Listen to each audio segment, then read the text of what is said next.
Nah, berarti istri itu boleh mencuri dompet suaminya. Siapa yang bilang amin tadi? Semoga Allah mengampuni ibu. Contoh, Hindun pernah cerita kepada Nabi, ya Rasulullah, suami saya ini pelit.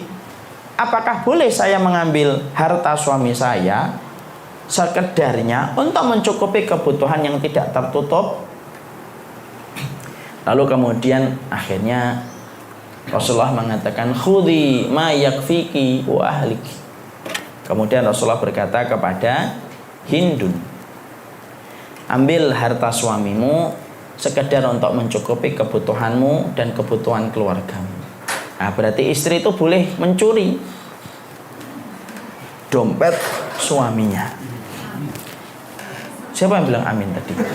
Semoga Allah mengampuni ibu.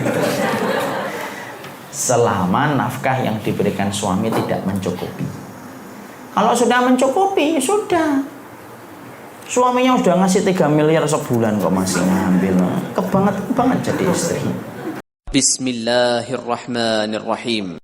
Sebelum menonton video ini, klik tombol subscribe dan like. Nyalakan tombol lonceng agar tidak ketinggalan video terbaru dari kami. Dan jangan lupa tulis doa Anda di kolom komentar, akan kami aminkan bersama-sama. Assalamualaikum warahmatullahi wabarakatuh.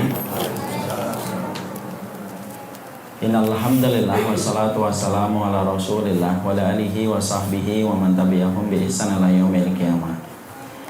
Bapak dan Ibu yang semoga Allah rahmati dan Allah berkahi, alhamdulillah tentunya kita bersyukur atas nikmat yang Allah berikan kepada kita. Karena iman itu berbanding lurus dengan kesyukuran yang kita berikan hanya kepada Allah yang menguasai alam semesta. Orang yang beriman, mereka yang tidak pernah kehabisan alasan untuk bersyukur kepada Allah. Kepadanya kita menggantungkan segala urusan kehidupan kita, kepadanya kita menggantungkan harapan kita. Karena Allah merupakan zat yang tidak pernah menaruh, tidak pernah memberikan kekecewaan kepada setiap yang menaruh harapan kepadanya. Semoga kita selalu istiqomah untuk beriman kepadanya sampai hari kita menutup mata, insya Allah. Jamaah yang semoga Allah rahmati dan Allah berkahi, sesungguhnya seorang mukmin itu secara sederhana terbagi menjadi dua. Ada orang mukmin yang mereka itu bersabar ketika mendapatkan ujian, dan ada pula seorang mukmin yang mereka itu bersyukur ketika mendapatkan ujian. Dan ternyata orang yang bersabar ketika orang yang bersyukur ketika mendapatkan ujian, kedudukan mereka lebih tinggi daripada mereka yang bersabar ketika mendapatkan ujian. Karena orang yang bersabar ketika mendapatkan ujian itu wajar, mengatakan dalam salah satu riwayatnya, ketika Nabi bersabda, fa inna ahadakum la yafrahu bil bala kama yafrahu ahadukum birrakha. Orang-orang yang beriman itu ternyata ada yang senang kalau mendapatkan ujian. Dia bersyukur ketika mendapatkan ujian, sebagaimana senangnya orang yang lemah iman ketika mendapatkan kelapangan harta. Dan ini merupakan perkara yang susah, karena sabar aja sudah susah, apalagi bersyukur ketika mendapatkan ujian. Cuma bagaimanapun ini harus kita fahami dan harus kita gali, supaya betul-betul apabila nanti datang ujian pada kehidupan kita, maka betul-betul kita mampu menjadi orang yang bersabar. Minim itu bersabar ketika mendapatkan ujian. Dan alhamdulillah kalau kita mampu bersyukur. Kalau setiap manusia tidak mengetahui bagaimana cara mengelola setiap kesulitan dan setiap ujian menjadi kelapangan dan menjadi kesabaran dan kesyukuran, banyak yang akan dia dapatkan dari hal-hal yang buruk. Dia akan frustasi, dia akan depresi, tidak sedikit akhirnya juga lari kepada sesuatu yang menyimpang. Ada yang pakai narkoba, ada yang pakai pil, dan tidak sedikit pula yang akhirnya menjadi agnostik gara-gara dia selalu mendapatkan kesulitan. Dan yang paling parah, kalau akhirnya menjadi murtad, dan apabila dia akhirnya murtad dan kemudian bunuh diri. Dan itulah yang kita khawatirkan. Apa yang pernah menimpa kepada orang lain ketika mendapatkan ujian bertubi-tubi, bisa jadi itu pun akan kita dapatkan. Dan kalaupun tidak siap, maka akhirnya banyak keburukan yang kita peroleh. Saya pernah menyampaikan di sini kisah tentang bapak saya ketika menceritakan temannya, seorang dai faham kitabullah, seorang dai yang selalu berkhutbah di mimbar khutbah Jumat. Tapi ketika Allah titipkan kepadanya ujian, anak yang pertama buta, anak yang kedua buta, sampai 4 anaknya menjadi buta, akhirnya beliau menjadi murtad karena tidak kuat dengan ujian yang beliau dapatkan ketika mendapati fakta yang tidak bisa dinafikan, bahwasanya 4 anaknya buta. Padahal orang tua berharap setiap anak itu lebih baik kondisinya daripada orang tua mereka, daripada orang tuanya. Tapi inilah yang menjadikan akhirnya kita ngambil sebuah hal yang penting. Berarti mengelola setiap ujian menjadi kebaikan itu merupakan hal yang paling urgen. Apalagi ketika kita hari ini banyak sekali mendapatkan sapaan ujian yang tidak pernah terduga. Ada orang yang tiba-tiba harus bangkrut. Ada orang yang tiba-tiba kerja sudah puluhan tahun harus menghadapi kenyataan, yaitu pemangkasan karyawan besar-besaran. Ada orang yang asalnya sehat, mampu kemana-mana, tiba-tiba dia sakit. Ada orang yang berharap sesuatu kebaikan terhadap orang lain ketika akan menikah, tiba-tiba dia urung menikah dengan orang tersebut. Semua itu pasti akan menyapa kehidupan kita. Dan kalau kita tidak siapkan dengan ilmu, kita khawatir kepada diri kita masing-masing. Jangan-jangan nanti kita frustasi dan depresi. Dan yang paling mengkhawatirkan, kalau sampai kita menyimpang dari jalan yang benar, atau yang kita khawatirkan paling berat ketika nanti menjadi murtad dari agama Allah. Naudzubillahi min dzalik. Maka itulah yang menjadikan kita mengkaji kitab 40 cara jitu merubah masalah menjadi anugerah. Berarti yang di sini ini insya Allah lagi dapat masalah. Jadi kemudian kita pengen merubah masalah yang kita dapatkan menjadi anugerah. Barakallahu fiik. Kita kemarin sudah mengkaji nomor berapa? Nomor 5 sekarang. Ya. 5 sudah? Belum kelihatan nomor 5. Belum kan yang kelima? Pak? 4. Nah inilah yang membuat saya depresi ini kayak gini. Saya tanya sampai mana, tempatnya sama tapi jawabannya bisa berbeda. Nomor berapa? Nomor 4. Oke.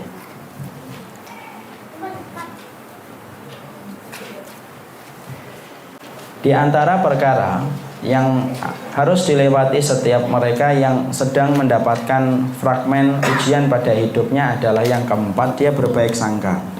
Artinya berbaik sangka kepada Allah Subhanahu wa taala bahwasanya setiap kesulitan dan setiap ujian yang Allah berikan kepada mereka tidaklah ada kecuali memberikan kebaikan untuk kita. Allah itu bisa melakukan apa saja, tapi Allah tidak mungkin melakukan kezaliman kepada makhluknya. Allah bisa melakukan apa saja, tetapi Allah tidak mungkin menimpakan keburukan kepada makhluknya. Allah mampu melakukan apa saja, tetapi Allah tidak mungkin menipu kehidupan makhluknya. Dan itulah yang menjadi fondasi penting dalam iman. Salah satu fondasi iman itu berprasangka selalu baik kepada Allah Subhanahu wa taala. Jangan sampai pikiran kita, jiwa kita keruh dengan bisikan syaitan ketika kita berburuk sangka kepada Allah. Berburuk sangka kepada manusia saja dosanya besar, apalagi berburuk sangka kepada Allah. Dosanya lebih berat daripada dosa zina, dosanya lebih berat daripada minum khamar, karena berprasangka buruk kepada Allah itu merupakan bagian dari indikator tidak mengenalnya dia kepada Allah Subhanahu wa taala. Orang kalau berprasangka buruk itu kan pasti karena tidak mengenal orang yang dia kenal, akhirnya berprasangka buruk. Kalau dia tahu tentang orang, maka dia pasti akan berprasangka yang baik. Maka sama kalau ada manusia berprasangka buruk kepada Allah, simpel dan sederhana. Tidaklah manusia berprasangka buruk kepada Rabb-nya kecuali disebabkan karena dia tidak mengenal dan tidak mengetahui tentang Rabb yang sempurna mengurusi kehidupan setiap makhluknya. Makanya wajib setiap orang mengkondisikan hatinya, apapun kondisi, apapun keadaan yang Allah berikan kepadanya, maka itu merupakan bagian dari kebaikan. Kalaupun pandangan kita ketika mendapati satu takdir, kok pandangan kita melihat takdir yang kita hadapi itu buruk, itu karena kelemahan ilmunya kita, dan kita tidak tahu kedepannya apa yang kita dapatkan dari takdir itu yang kita rasakan hari ini. Karena banyak takdir itu Pak, awalnya tampaknya buruk, tetapi ujungnya akibatnya manis, tanpa disadari oleh orang tersebut di awal ketika takdir itu Allah berikan kepadanya. Kita lihat Rasulullah itu diberikan kesulitan oleh Allah di kota Mekah. Kesulitan itu bukannya semakin berkurang, tapi semakin menebal, semakin meninggi, dan semakin banyak. Sampai akhirnya setelah 13 tahun Nabi bersabar, akhirnya Nabi menyerahkan urusannya kepada Allah supaya diberikan pilihan yang lain selain kota Mekah. Akhirnya Allah memerintahkan hijrah ke kota Madinah. Kita mendapatkan kesulitan dan kezaliman yang dirasakan oleh Rasulullah ketika beliau pindah dari Mekah ke Madinah. Justru di kota Madinah itu tampaknya terusir, tampaknya kalah, tampaknya beliau tidak mendapatkan kemenangan karena harus terusir dari kota kelahirannya. Tapi justru dalam waktu 10 tahun, akhirnya Rasulullah SAW tidak sampai 10 tahun, 8 tahun setelah Rasulullah terusir dari kota Mekah, satu persatu kebaikan didapatkan oleh Rasulullah, sampai akhirnya Rasulullah dimenangkan oleh Allah masuk ke kota Mekah tanpa peperangan karena orang-orang musyrik sudah begitu bingung menghadapi kaum muslimin. Lalu Allah memberikan banyak kejayaan Islam. Kapan? Setelah Nabi terzalimi di kota Mekah dan akhirnya pindah ke kota Madinah. Makanya disitulah kita menjumpai setiap perkara yang buruk tidak selamanya buruk apabila kita tetap bersabar dan ridho menunggu takdir itu terus sampai ke ujungnya. Karena pangkal dari semua keridhaan ketika menerima takdir itu pangkalnya selalu manis. Kita memandang buruk ya karena pandangan kita yang sangat terbatas. Analogi sederhananya begini, kita ini kalau mendengar ada seseorang ketika dia ditakdirkan bahwasanya dia harus diamputasi, perhatikan pasien dan dokter ketika mendengar kata amputasi. Pasien itu ketika mendengar kata amputasi, maka persepsinya pasti buruk, karena dari 2 kaki menjadi 1 kaki. Dari orang yang bisa berjalan normal tidak bisa berjalan normal, dari yang bisa berlari menjadi tidak bisa berlari. Itu ketika mendengar kata amputasi. Masya Allah.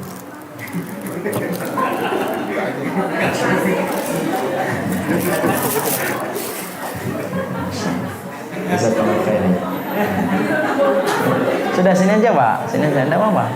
Loh, alhamdulillah kalau dibungkus plastik itu dapat 2 saya. Kalau biasanya bapak-bapak dapat 1, berarti aku lebih bagus daripada. Di gelas itu? Enggak. Enggak, sudah di sini aja. Oh, iya.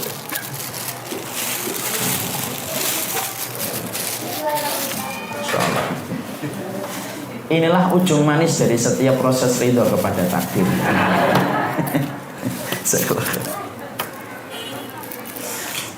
Siapa namanya nak? Hiban. Masya Allah. Moga-moga Hiban dapat 2 kebaikan, Insya Allah. Kalau tadi ngasih 3 kebaikan. Sampai mana tadi kita? Jadi akhirnya ketika mendengar amputasi, setiap pasien ketika mendengar amputasi pasti persepsinya buruk karena dari 2 kaki menjadi 1 kaki. Tapi ketika seorang dokter mengatakan amputasi, maka dokter ketika mengatakan amputasi itu persepsi yang baik. Karena dokter melihat kalau dia tidak diamputasi, infeksinya akan menjalar ke atas, mungkin merambah ke jantung, mungkin akan merambah ke lambung, sakitnya lebih parah daripada sakit ketika dia masih di kaki, dan akibatnya bisa fatal, yaitu adalah kematian. Kenapa kata amputasi, pandangan dokter dengan pandangan pasien bisa berbeda persepsinya? Karena ilmunya berbeda. Ilmunya dokter menjangkau apa yang tidak dijangkau oleh pasien. Kenapa pasien berpikir buruk tentang amputasi? Karena dia tidak paham bahwasanya kalau amputasi tidak dilakukan akibatnya lebih fatal. Kita kalau memandang takdir, sering sekali pandangan kita itu sebagaimana pandangan pasien. Dan pandangan kita tidak sebagaimana pandangan seorang dokter. Ketika melihat amputasi adalah bagian dari kebaikan. Makanya ketika seseorang ketika mendapatkan satu takdir yang tidak sesuai dengan apa yang dia inginkan, maka di situ pertama kali yang harus dilakukan, dia berprasangka yang baik kepada Allah. Dan berprasangka yang baik itu amalan hati, tidak kasat oleh mata, tetapi menjanjikan pahala yang besar karena rahmatnya Allah membersamai kepada mereka yang berprasangka baik. Saya pernah mendengar seorang syekh itu bercerita di dalam satu kisah di video yang saya dengarkan. Syekh itu berkata, ada orang konsultasi kepadanya ketika dia akan menikah dengan seorang akhwat, Persiapan sudah dilakukan, semuanya sudah dikerjakan. Tinggal berapa persen hanya menunggu hari H. Hari indah itu akan datang. Tapi apalah daya ketika semua persiapan sudah dilakukan, khitbah sudah dikerjakan, semua tinggal menunggu hari H, tiba-tiba sang akhwat pihak wanita membatalkan pernikahan itu tanpa sebab. Remuk redam hati sang ikhwan. Sampai akhirnya dia tidak mengerti kenapa kenyataan itu harus terjadi. Dan ternyata qadarullahu ma yasha, tidak waktu lama setelah itu sang akhwat menikah dengan laki-laki lain. Nah, kita bisa bayangkan patah hatinya, bukan hanya patah, berkeping-keping hati dan jiwanya. Tapi Masya Allah, ketika beliau mendatangi syekh tersebut, syekh itu tidak mengatakan apapun kecuali satu, simple. Dia tidak panjang mengatakan kamu baca 40 cara jitu, enggak. Syekhnya cuma berkata, coba kamu berprasangka yang baik. Apa prasangka baiknya Syekh? Saya ditinggal sama seorang akhwat tanpa saya tahu kenapa saya tiba-tiba ditinggal. Syekhnya mengatakan, berprasangkalah yang baik kepada Zat yang Maha Baik. Maka setelah itu ternyata hari berganti dengan pekan, pekan berganti dengan bulan. Akhirnya sang akhwat tersebut tanpa diketahui oleh sang ikhwan terkena penyakit. Penyakitnya cukup lumayan berat, yaitu adalah kanker. Semakin berat, semakin berat, semakin berat, akhirnya divonis tidak bisa punya anak. Semakin berat, rontok rambutnya, dan akhirnya sang akhwat itu meninggal dunia. Baru setelah sang ikhwan tahu, sang ikhwan itu baru menyadari perkataan syekh guru besarnya dia. Betul, Allah menakdirkan saya tidak berjodoh dengan beliau, karena pasti Allah tahu kalau saya berjodoh dengan beliau, mungkin saya tidak akan kuat menemani dia dalam sakitnya. Allah pilihkan laki-laki yang kuat menemani istrinya yang menempati sakit sampai akhirnya meninggal dunia. Disitulah ada prasangka baik. Prasangka baik itu merupakan bagian dari cara Allah membersamai kehidupan kita. Kita tentunya paham. Saya pernah cerita, mungkin kisah nyata. Ada salah satu orang dipecat secara tidak terhormat dari satu bank. Nah, beliau ini pemilik satu restoran yang cukup terkenal di Jakarta Selatan dan sekarang memiliki banyak cabang di mana-mana. Ketika saya mengajar di tempatnya beliau, maka beliau bertanya sama saya, Ustadz, tahu kenapa saya punya usaha restoran? Tidak tahu. Dari sesuatu yang pasti antum tidak pernah duga. Apa itu? Saya gara-gara difitnah. Saya kerja di bank bertahun-tahun, punya satu tim, tiba-tiba ada satu tim saya memfitnah saya, dipecat saya secara tidak terhormat. Ya kan? Atasan saya mendengar curhatan teman saya itu dan tidak mendengarkan jawaban dari saya. Wajar ya, manusia kan gitu. Manusia itu kadang-kadang menghakimi temannya berdasarkan apa yang dia dengar, bukan berdasarkan apa yang dia lihat. Dipecat secara tidak terhormat, terlunta-lunta apa? Sampai akhirnya keuangan menipis. Beliau walaupun seorang pegawai di sebuah kantor bank bertahun-tahun, tapi beliau punya hobi. Hobinya itu masak. Dia masak. Laki-laki tapi suka masak. Dia masak. Acara keluarga dia memberanikan diri untuk meminta supaya yang memasak itu dia. Kemudian tawaran itu diterima, dia masak, banyak orang senang mengusulkan supaya dia punya warung. Warungnya rame dengan izin Allah, kemudian membuka lagi toko, tokonya rame lagi, membuka restoran yang lebih besar, itu pun besar lagi dan rame lagi, sampai membuka beberapa cabang di Jakarta.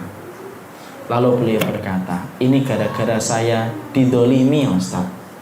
Ketika saya difitnah, saya tidak bisa bayangkan kalau saya tidak difitnah, mungkin saya masih kerja di bank tersebut, dan mungkin saya tidak punya usaha restoran. Tapi karena saya difitnah dan saya diam ketika saya difitnah, akhirnya Allah memberikan keberkahan dengan apa yang saya rintis hari ini. Saya memiliki harta yang jauh lebih halal daripada harta saya dulu, jauh lebih berkembang, jauh lebih berkah. Saya punya banyak quality time dengan keluarga tepat ketika saya ditolimi. Dan ketika itu Allah membalikkan keadaan menjadi lebih baik. Saya tuh pingin, Ustaz, kata beliau, saya tuh pingin ketemu lagi sama orang yang memfitnah saya. Dan saya pengen menyatakan terima kasih karena dia memfitnah saya dan akhirnya bisa semacam ini. Masya Allah. Itu prasangka baik.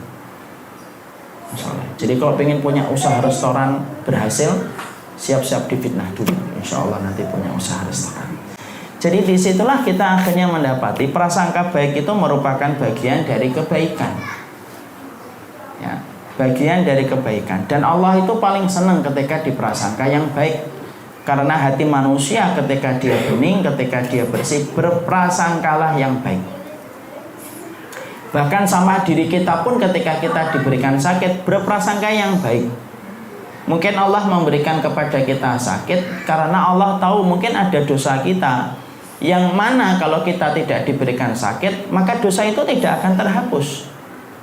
Karena kan Allah tahu hambanya itu yang punya karakter tobat nasuha mana, yang pandai punya karakter untuk zikir yang khusyuk yang mana, Allah tahu.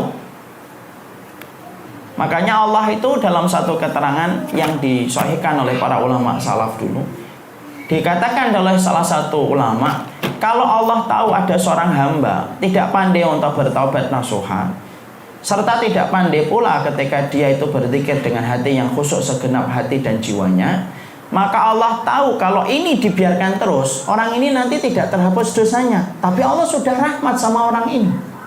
Maka cara Allah ketika mendapati bahwasanya hambanya tidak pandai bertobat nasuha, tidak pandai berzikir sepenuh hatinya, dan Allah tahu ternyata seiring dengan itu ada dosa yang dia pernah lakukan dan itu besar, maka cara yang Allah lakukan adalah memberikan kepadanya penyakit, supaya penyakit itu menggugurkan dosanya walaupun dulunya tidak bertobat, walaupun dulunya mungkin dia tidak berzikir sepenuh hati.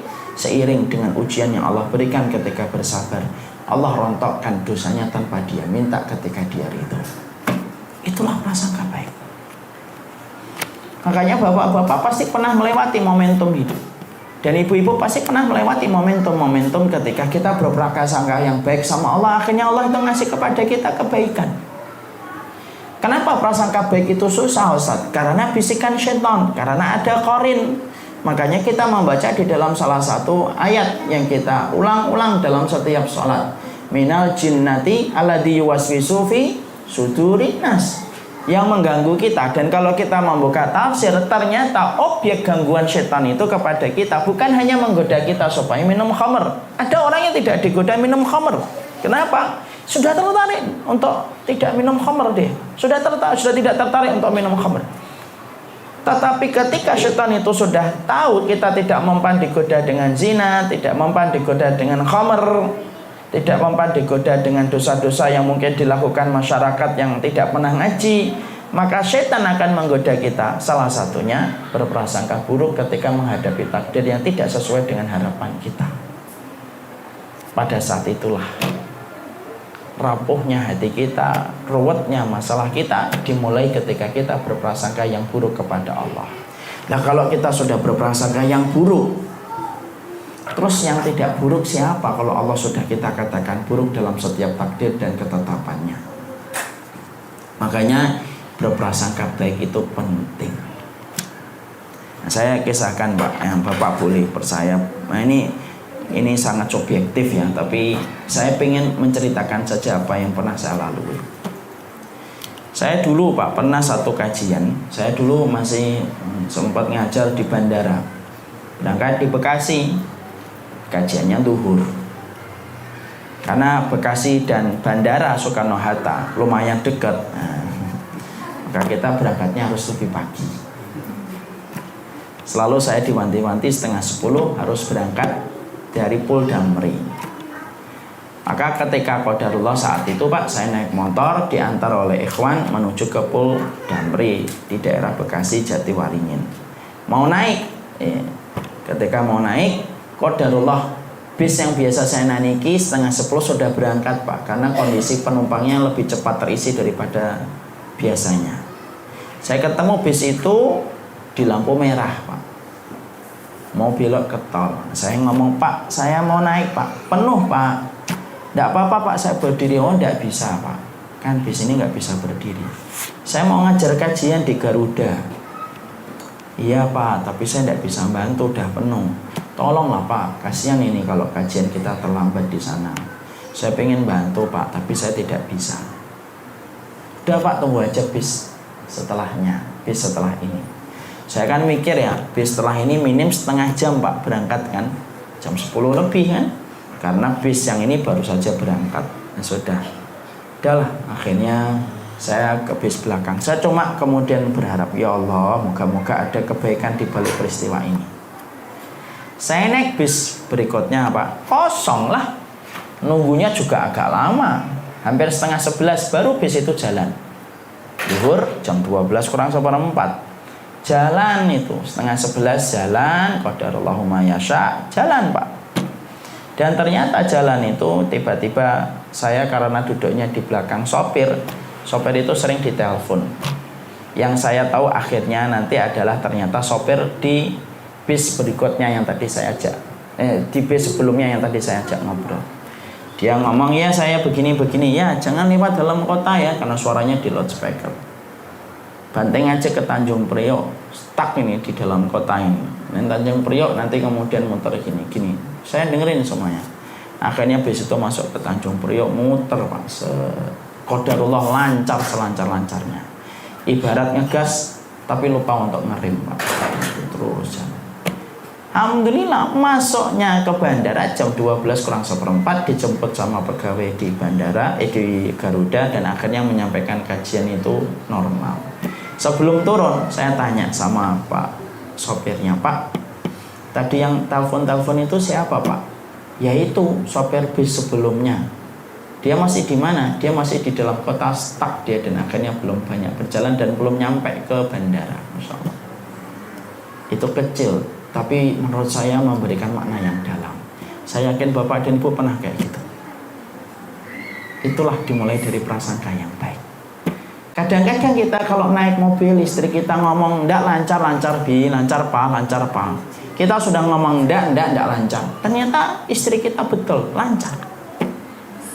Semua itu dimulai dari prasangka. Makanya ada sebuah hadis yang kita sering mendengarnya tapi sering lupa kalau kita sudah mendapatkan ujian. Allahu inda dhanni 'abdihi. Allah itu bersama dengan prasangka hambanya. Prasangka yang baik itulah yang akan melahirkan kebaikan. Dan itulah yang menjadikan seseorang ketika dia mendapatkan musibah, maka yang dilakukan adalah berprasangka yang baik. Kalau ada bisikan muncul mengobrak-ngabrik hati kita, mengobrak-ngabrik kemudian jiwa kita, sampai setan mengatakan ini gara-gara begini, coba begini, maka sebagian ulama mengatakan bisikan setan itu datang dari bisikan api. Ambil air wudhu, sholat 2 rakaat, sholat sunnah mutlak, sholat sunnah yang dilakukan tanpa sebab, maka itu mampu meredam. Langsung kata para ulama, datangi majelis zikir, datangi majelis ilmu, supaya bisikan itu tidak lagi membesar dan tidak lagi membesar. Karena fungsinya ilmu memadamkan bisikan syaitan. Makanya kalau sudah datang ke kajian, insya Allah tidak frustasi Pak, tenang.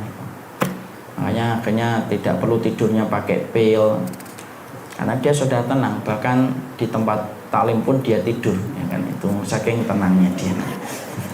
Yang itu yang kita pasang. Makanya berprasangka yang baik. Maka ada sebuah kisah yang disampaikan oleh penulis buku. Penulis buku itu mengatakan, sesungguhnya ketika Hafsah binti Umar menjanda, namanya cerai itu kadang-kadang solusi dari akhir permasalahan Pak. Akhir dari permasalahan itu solusinya adalah bercerai. Ada sebagian sahabat tuh yang bercerai. Tentunya itu bukan pilihan yang terbaik, tetapi cerai itu kadang-kadang bisa menjadi sunnah, bisa menjadi wajib, tergantung kondisinya. Hafsah bercerai, menjanda, lalu kemudian Umar menawarkan kepada Abu Bakar, lalu Abu Bakar menolaknya. Ditawarkan lagi kemudian kepada Utsman. Kemudian Utsman pun menyampaikan bahwasanya dia tidak ingin untuk menikah saat itu. Lalu Umar itu ngeluh kepada Rasulullah SAW.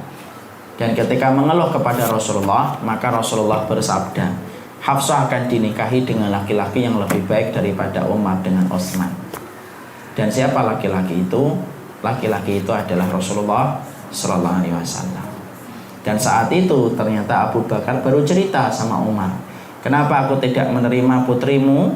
Karena sesungguhnya aku pernah mendengar Rasulullah menyebutkan keinginannya untuk menikahi putrinya Umar. Ya, dan aku ketika mendatangi Utsman pun cerita, sesungguhnya aku mendapati Rasulullah ingin menikahi putri. Dan disitulah prasangka baik itu menjadi terwujud. Akhirnya Hafsah mendapatkan orang yang paling baik di atas muka bumi, yaitu adalah Rasulullah Sallallahu Alaihi Wasallam. Makanya kalau boleh saya keluar dari materi sedikit, Pak, maka di sini kita dapatkan kewajiban mencarikan jodoh itu kewajiban orang tua, bukan kewajiban anak. Makanya Umar yang mencarikan jodoh untuk Hafsah. Kita kan hari ini sudah di framing, Pak. Kalau ada orang tua mencarikan jodoh untuk anaknya, berarti zaman Siti Nurbaya. Memang zaman Siti Nurbaya mah kamu nyariin saya, kan gitu. Akhirnya kita, ya juga. Ini dampak dari sinetron Siti Nurbaya ketika waktu SD. Ya, akhirnya melekat ke pikiran kita. Padahal kewajiban orang tua itu mencarikan jodoh. Tapi ketika mencarikan jodoh tidak boleh memaksa. Bapak tawarin nih, punya anak perempuan, sudah siap untuk nikah. Ini nikah sama ini nih. Enggak, Pak. Sudah, Pak, jangan dipaksa. Carikan lagi. Itu kewajiban orang tua. Kalau dia ternyata, kenapa kamu enggak suka? Kurang solih sih, tapi yang good looking dikit lah, Pak, gitu. Carikanlah. Dan tidak boleh diomongin, oh yang penting itu solih. Tidak gitu juga. Good looking juga kemudian boleh menjadi kriteria. Makanya Rasulullah mengatakan kepada orang yang mau nikah itu apa? Ungdur fa innahu ayyudama bainakum. Lihatlah jodohmu sebelum kamu nikahi, karena melihat wajahnya itu bisa melanggengkan pernikahan kalian nanti.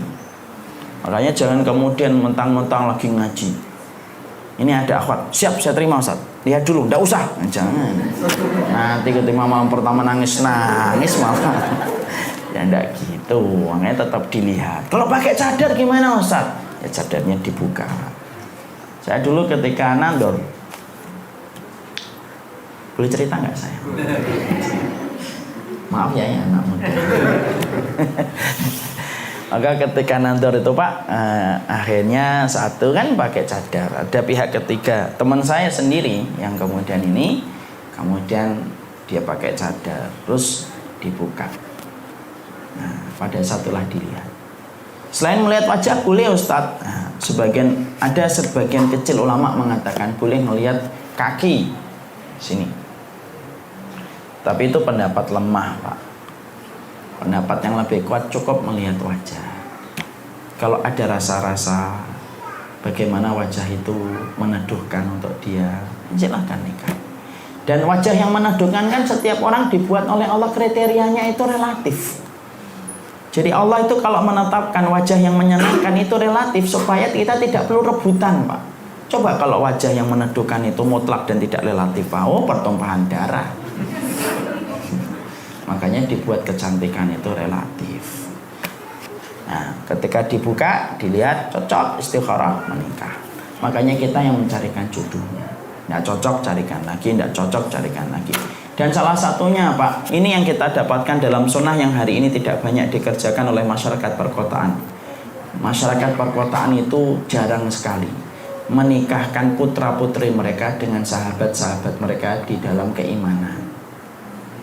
Padahal yang baiknya Rasulullah nikahi putrinya Abu Bakar, Utsman menikahi putrinya Rasulullah, Ali menikahi putrinya Rasulullah. Itu ya di situ itu untuk apa? Menjaga kualitas kebaikan, karena dinikahkan dengan orang yang mereka kenal bagaimana kekuatan iman dan ketakwaannya.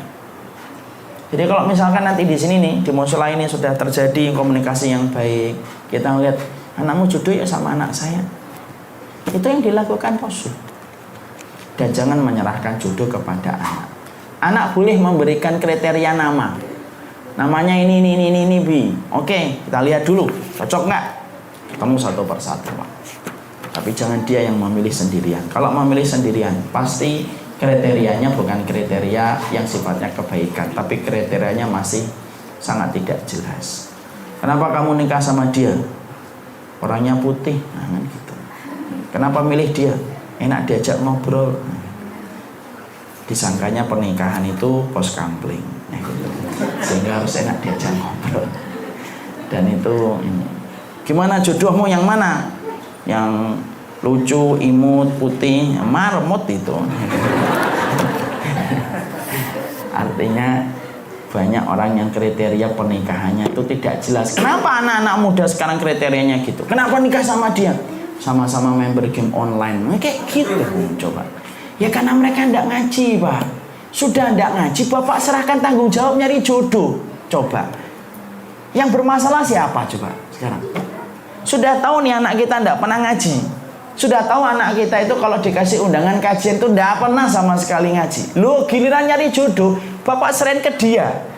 Lalu kemudian mengatakan itu kan perasaan. Loh, akhirnya ya banyak perkara yang terjadi dari keburukan itu. Makanya kita harus yang mencarikan jodoh.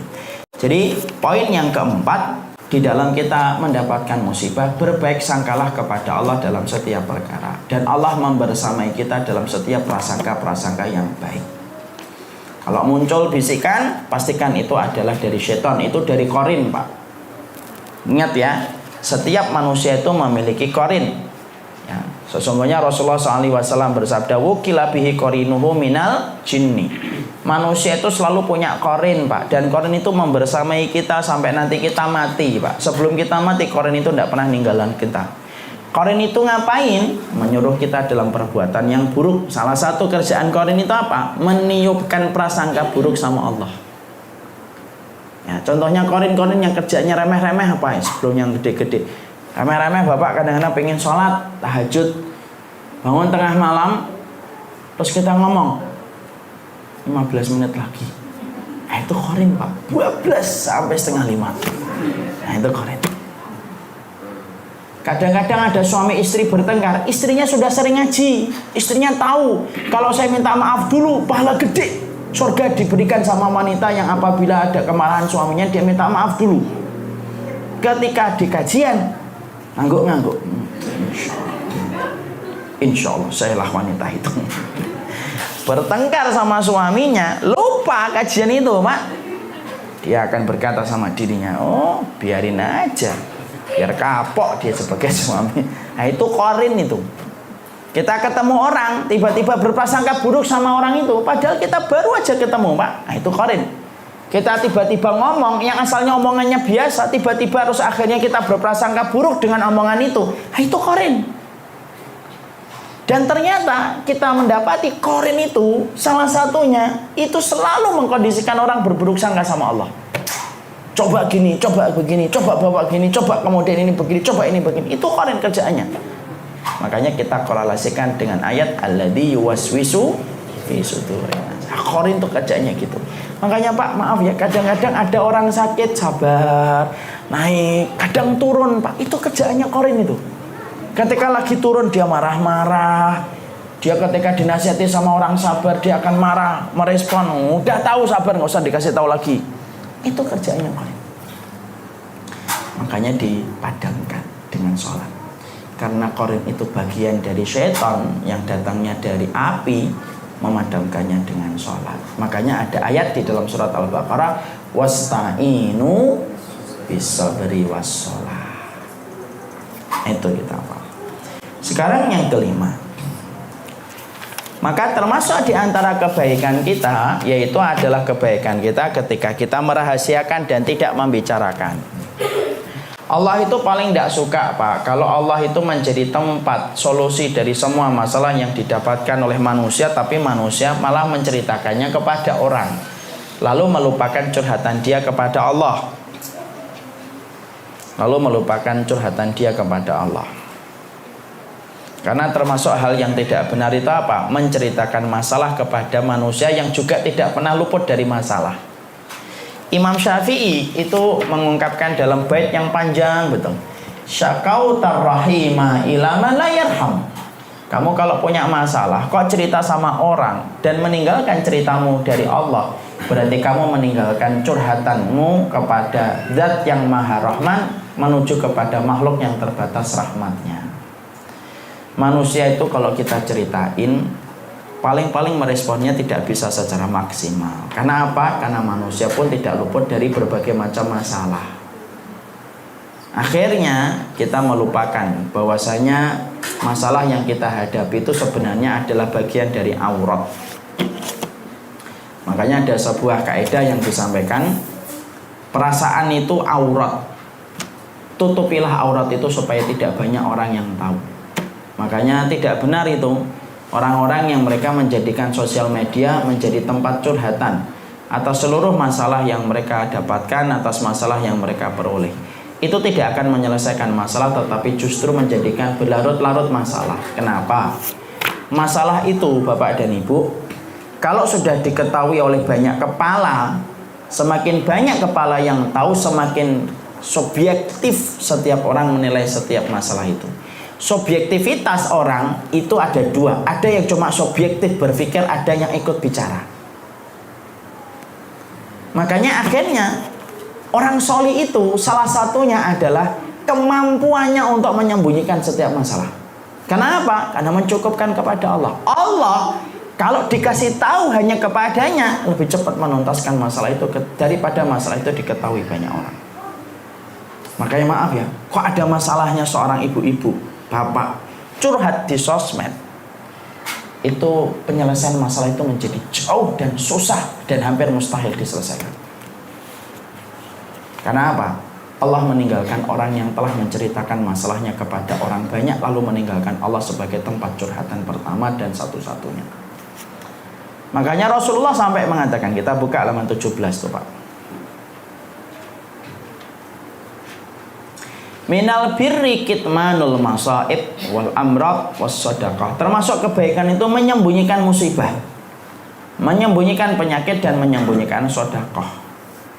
Makanya sampai kita mendapati Ahnaf bin Qais diterangkan, saya buta sejak 40 tahun tetapi tidak pernah menceritakan ke siapapun. Ahnaf bin Qais itu muridnya Umar bin Khattab radhiyallahu anhu. Makanya menyembunyikan itu Bang, menyembunyikan itu luar biasa. Makanya Nabi Yakub itu apa? Nabi Yakub itu menceritakan semua masalahnya hanya kepada Allah, tangisannya hanya kepada Allah, walaupun sampai buta gara-gara menangisi Yusuf yang hilang. Ya. Maka kemudian Allah memberikan apa yang tidak didapatkan, apa yang tidak diduga oleh Yakub. Ya Allah mengembalikan Yusuf, bukan hanya dikembalikan, tapi dijadikan Yusuf menjadi pemimpin dan penguasa di Mesir. Allah paling senang kalau setiap orang itu menyembunyikan masalahnya, karena perasaan itu aurat Pak. Ini terutama ibu-ibu. Hari ini kita mau tidak mau, sadar tidak sadar, dikepung dengan berbagai macam sosial media, yang akhirnya kita suka membaca masalah yang sedang terjadi kepada orang lain. Dan saya tidak tahu ya Pak, apakah ini termasuk dari strateginya orang-orang Yahudi untuk supaya kita sibuk dengan perasaan orang. Ya. Karena akhirnya Muslim itu kalau sudah disibukkan sama perasaan orang, nanti dia akan terlibat sama permusuhan Pak. Kenapa? Karena ketika melihat orang lain masalah itu, subjektivitas dia yang akan berbicara. Akhirnya masalah kemana-mana. Makanya menyembunyikan itu Allah senang. Semakin sedikit orang yang tahu masalah yang kita peroleh, semakin besar Allah akan memberikan pertolongan. Semakin gede Allah itu akan memberikan kebaikan. Dan ini susah Pak kadang-kadang. Kadang-kadang susah. Tapi ini termasuk salah satu sunnah yang kita sering lupakan. Makanya menyembunyikan masalah itu termasuk perkara yang bisa mengundang rahmat Allah Subhanahu wa ta'ala. Maka itulah yang kemudian menjadikan kita, Nabi lalu bersabda di halaman 18, min ijlalillahi wa ma'rifati haqqihi alla tashku waj'aka wa la tatur musibataka. Termasuk mengagungkan Allah dan mengetahui haknya adalah engkau tidak mengeluhkan sakitmu dan tidak menyebutkan musibah yang menimpamu. Ya. Jadi ketika ditutupin semua yang dia dapatkan itu, akhirnya akan menjadi sebuah kebaikan. Jangan cerita, jangan curhat. Punya sedikit masalah dengan keluarganya, curhat sama orang. Bertengkar sama suaminya, curhat sama orang. Kecuali kita curhatnya kepada orang supaya mendapatkan solusi kebaikan atas masalah yang kita jumpai. Itu boleh. Itu diperkenankan. Sekarang kan enggak Pak. Banyak masalah yang dicurhatkan dan akhirnya bukannya menjadikan masalah itu menjadi kelar, tapi justru menjadi rumit. Terakhir kita mendapati kisah layang-layang putus. Sampai ratusan ribu Pak komentarnya.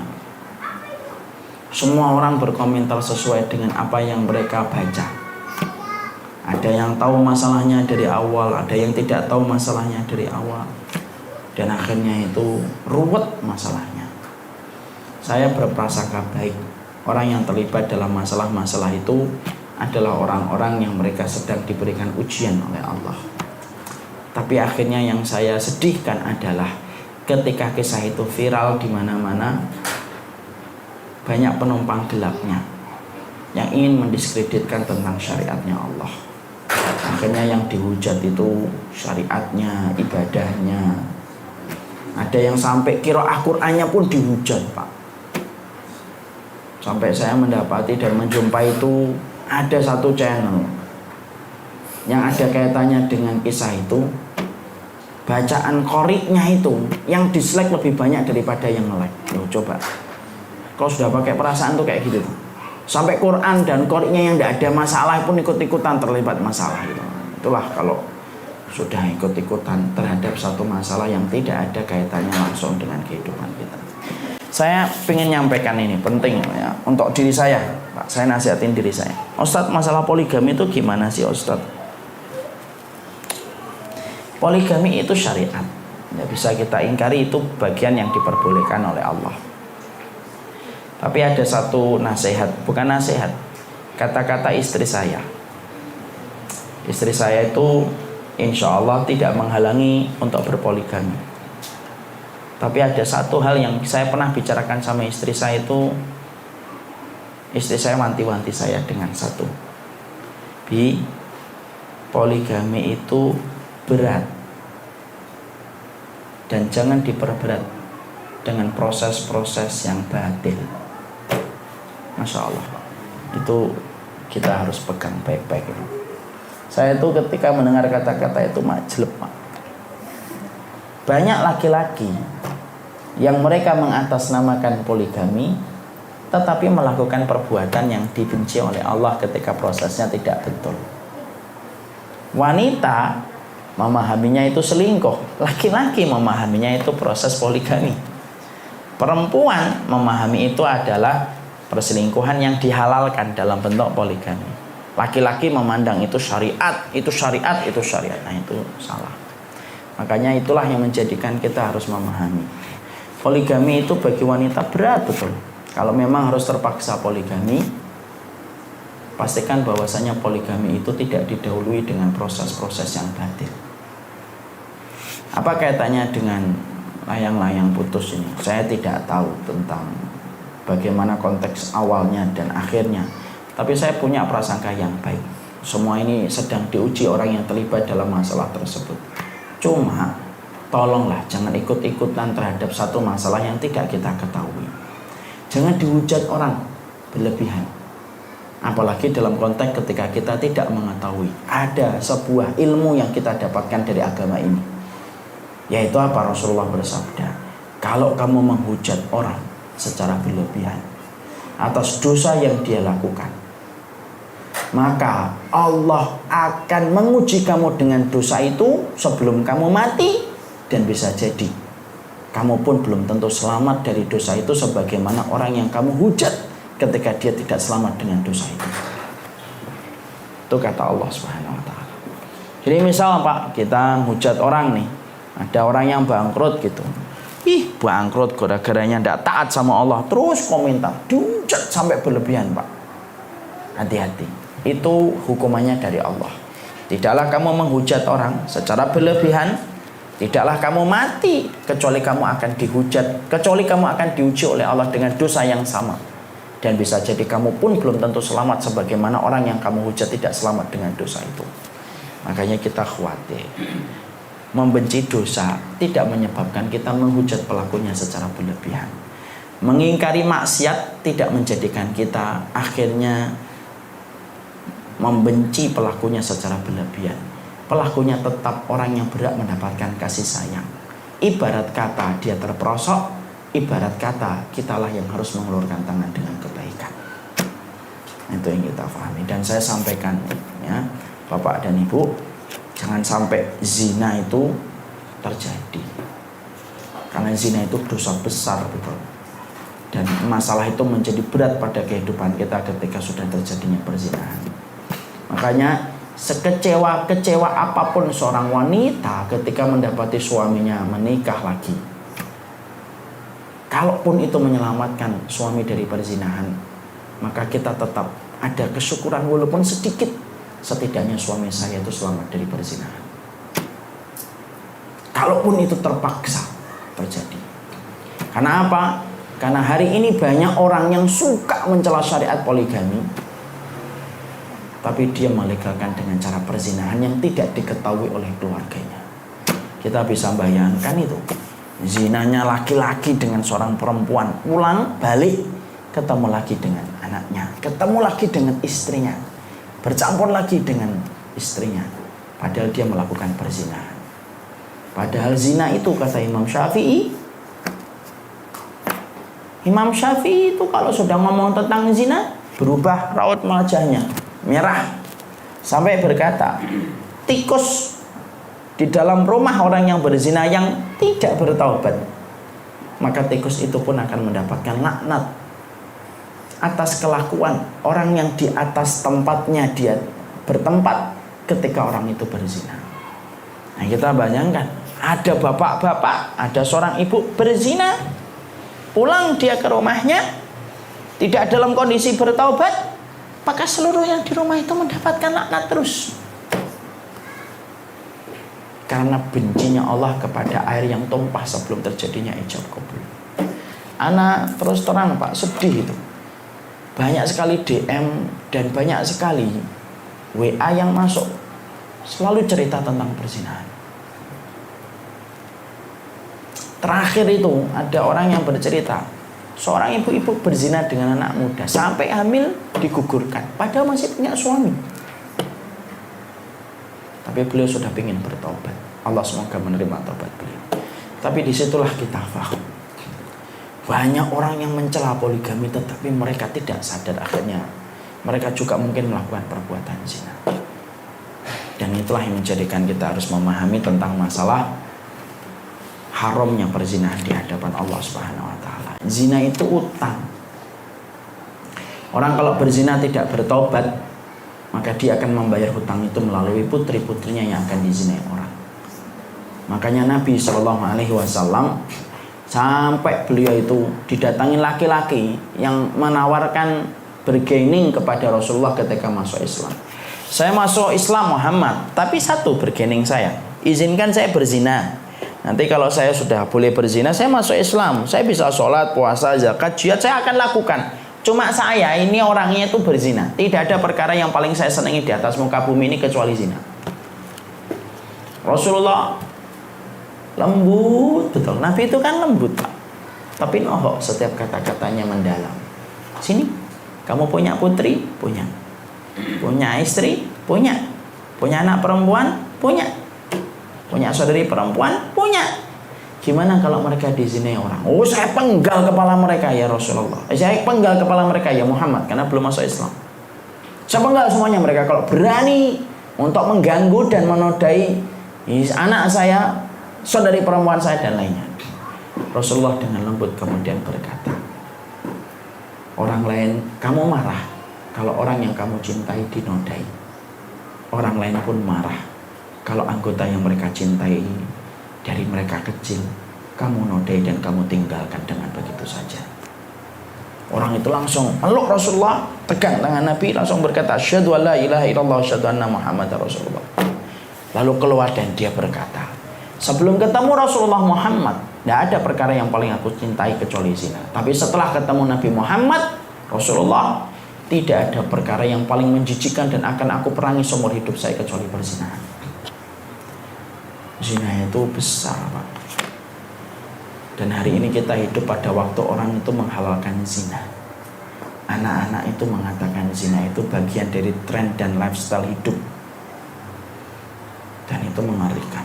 Kita bisa bayangkan ya, anak perempuan kita kecil, cengar-cengar, nangis-nangis kita gendong, berak kita bersihin Pak, kita tahan hidung kita ketika supaya kita tetap bisa mencuci bekas kotoran anak putri kita.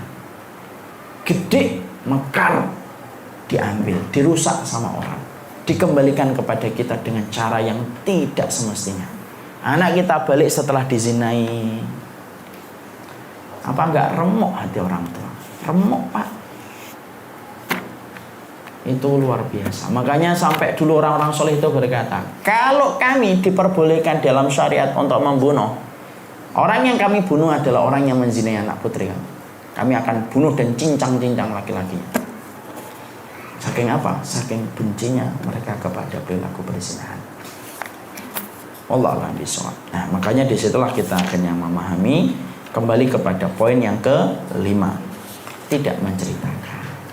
Ustaz, saya boleh cerita? Boleh. Kepada siapa? Orang yang kita harapkan solusinya. Ini begini. Bukan berarti mutlak tidak diperbolehkan cerita sama orang. Boleh cerita sama orang atas masalah dan problem yang kita jumpai, kita cerita kepada orang karena kita harapkan bagaimana solusinya. Contoh, Hindun pernah cerita kepada Nabi, ya Rasulullah, suami saya ini pelit. Apakah boleh saya mengambil harta suami saya sekedarnya untuk mencukupi kebutuhan yang tidak tertutup? Lalu kemudian akhirnya Rasulullah mengatakan, khudhi ma yakfiki wa ahliki. Kemudian Rasulullah berkata kepada Hindun, ambil harta suamimu sekedar untuk mencukupi kebutuhanmu dan kebutuhan keluargamu. Nah, berarti istri itu boleh mencuri dompet suaminya. Siapa yang bilang amin tadi? Semoga Allah mengampuni ibu itu. Selama nafkah yang diberikan suami tidak mencukupi. Kalau sudah mencukupi, sudah. Suaminya sudah ngasih 3 miliar sebulan kok masih ngambil. Kebanget jadi istri. Maka tidak boleh. Tapi kalau suaminya itu ngasih uang 1 bulan cuma 1 juta, bayar listrik, bayar air gitu. Itu suaminya lagi konslet, nah, boleh kita ngambil untuk mencukupi kebutuhan. Di situ kita dapatkan Hindun bercerita kepada Rasulullah. Lu kok cerita? Katanya kebaikan menyembunyikan, kesulitan, masaib, amrod, sedekah. Kalau sifatnya menceritakan itu ada kebaikannya, maka silahkan. Jadi jangan sampai dipahami itu secara letter-luck. Oh, tidak menceritakan. Akhirnya bingung nanti, Ustadz saya punya masalah. Masalahnya apa, Bu? Ya itu Ustadz, termasuk kebaikan tidak menceritakan masalah. Nah, terus gimana? Harus diceritakan.